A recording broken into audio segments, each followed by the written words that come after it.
Hello, true duelists.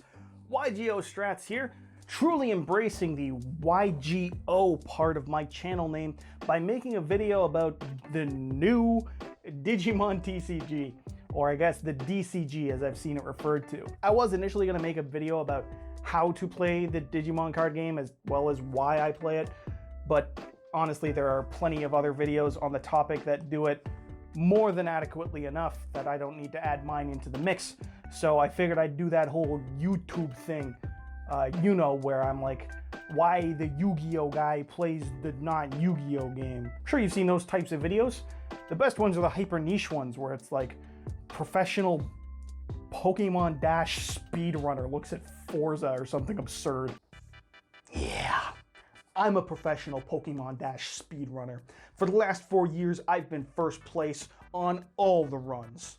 And today, I'm going to be taking a condescending look at this racing game that is both similar to my hobby but also different, so that I may talk about it in a way that makes me look both smarter than players of this game and also better than them for having a larger say in my smaller niche, so that overall I can be the most condescending douche you've ever seen in the thumbnails. So yeah, I'm gonna do that. Why I, as a Yu-Gi-Oh player, am interested in the Digimon card game. The coolest thing for me was the cost system. All card games are judged, and if you ask me, live and die based on how they handle the cost of playing your cards.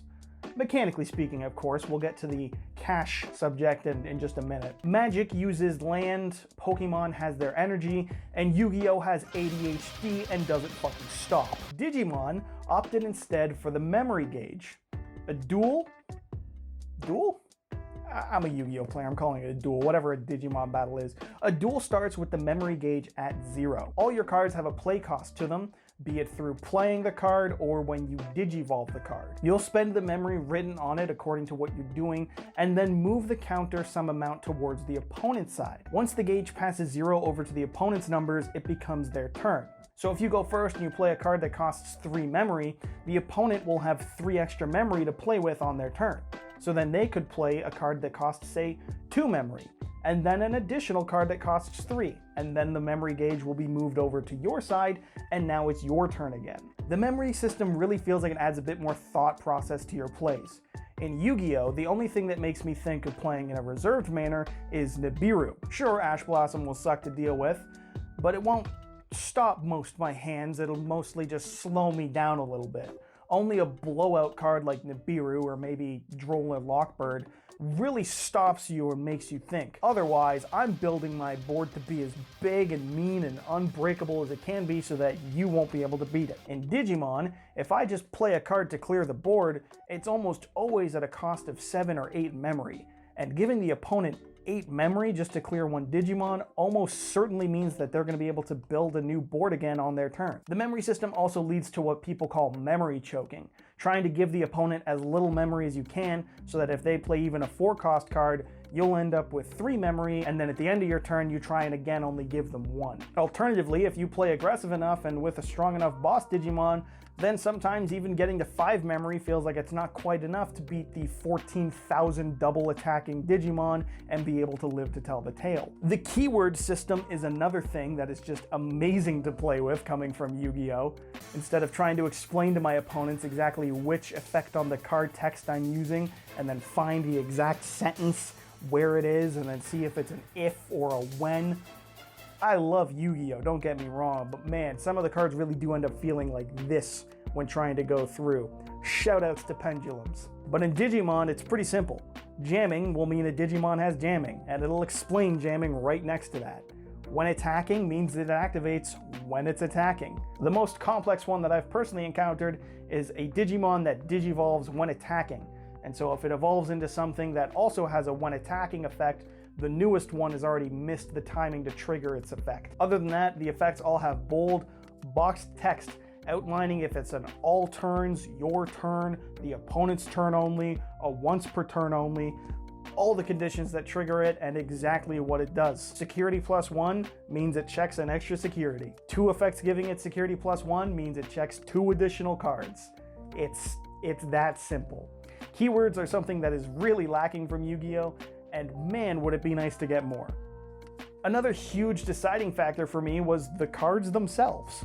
I don't even know how I came across it, but I saw the art for Chaos Gallantmon and I loved it. I decided right then that I was just gonna buy it for binder fluff regardless because I just thought it was so cool looking.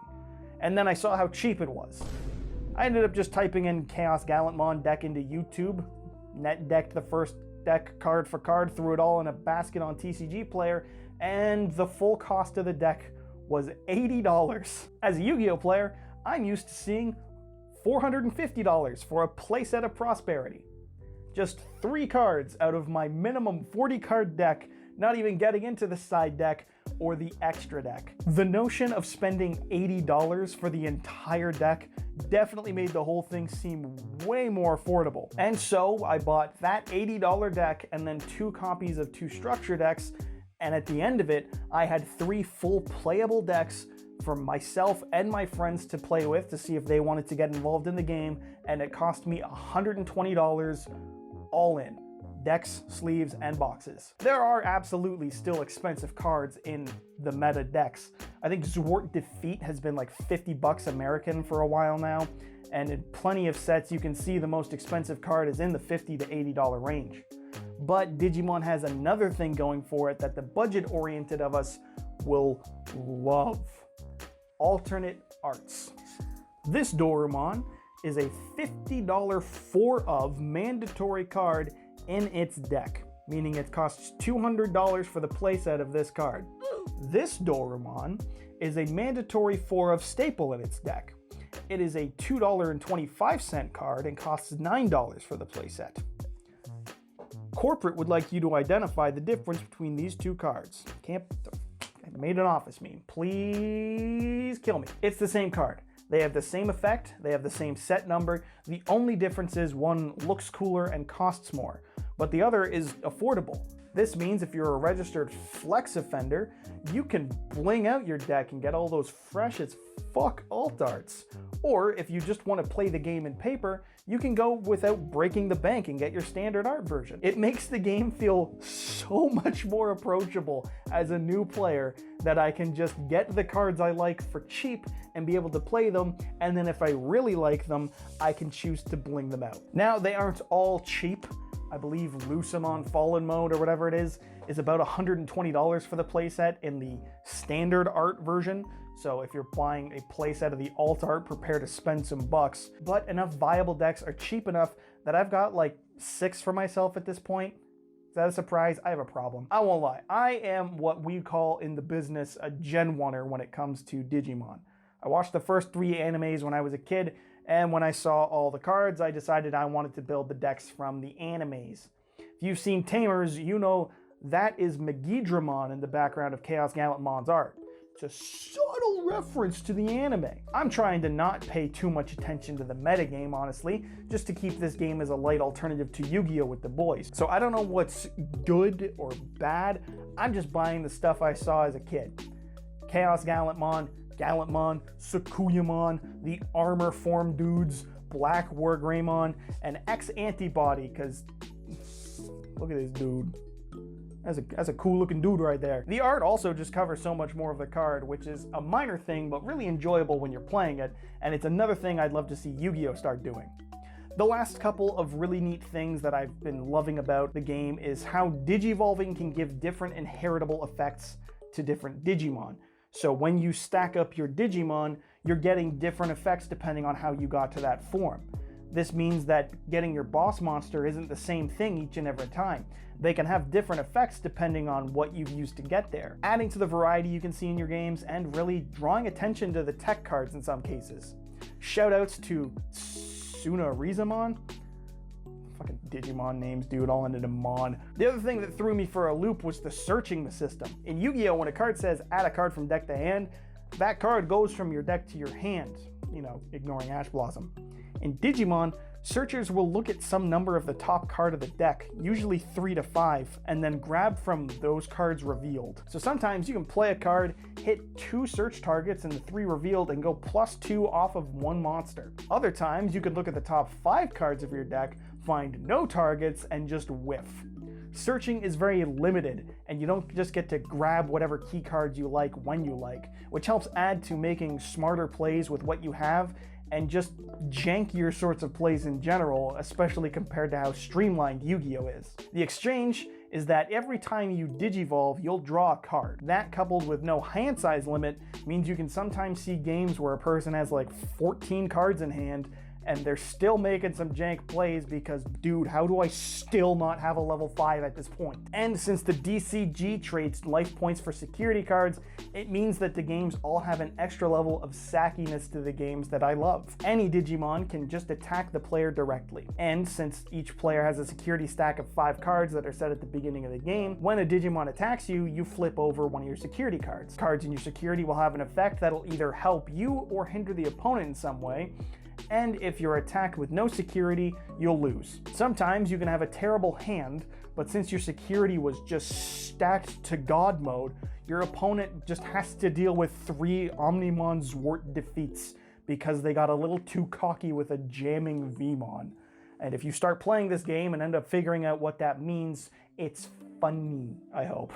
There's plenty that I haven't covered at this point. Things like blockers being a thing, or summoning sickness on Digimon, meaning they can't attack that turn they're played, helping to add to a bit more back and forth, or the fact that there is unironically a breeding phase in the breakdown of the turn that is crucial to the game. And I'm sure there's plenty of more that I can't even think of off the top of my head.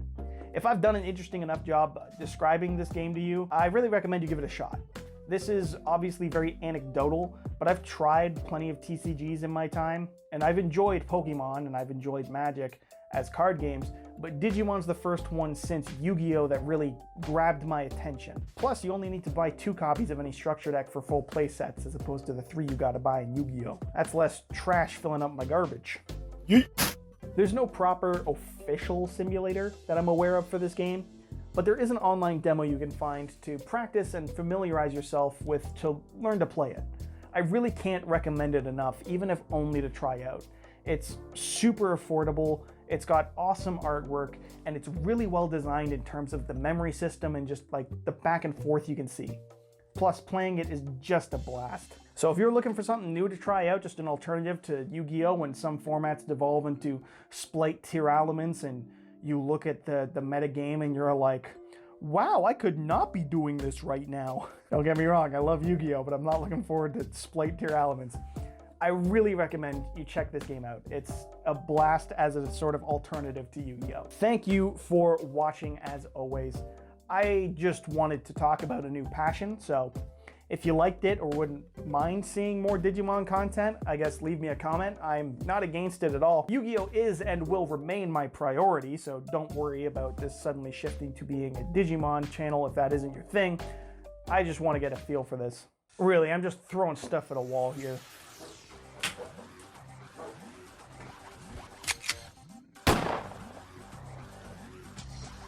You think I'm done? Play Digimon right now, I don't